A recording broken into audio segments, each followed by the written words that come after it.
Gamze. Evet burada. Evet. Ecrin ne dedi buna? Ecrin ne dedi? Dedi pencere. Pencere bu mu? Nedir pencere? Kapak. Evet. Peki bunun ismi ne? Bu. Evet. Tavuk. Hepsi. Sen az önce ne dedin? Kuşhane. Ne? Kuşhane de. Evet. Aferin. Onun adı ne? Hangisi? Bunun.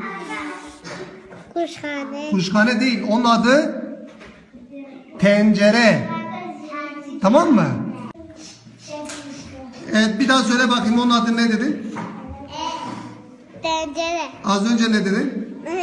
Dedim annem buna diyor kuşhane kapak. Evet. Annen ona kuşhane diyor değil mi? Hı hı. Evet. Ama onun gerçek adı ne Türkçe? Bilmiyorum. Söyledin ya az önce ben söyledim sana. Ne? Tencere. Bu. Pencere değil. Tencere. Evet. Tamam mı?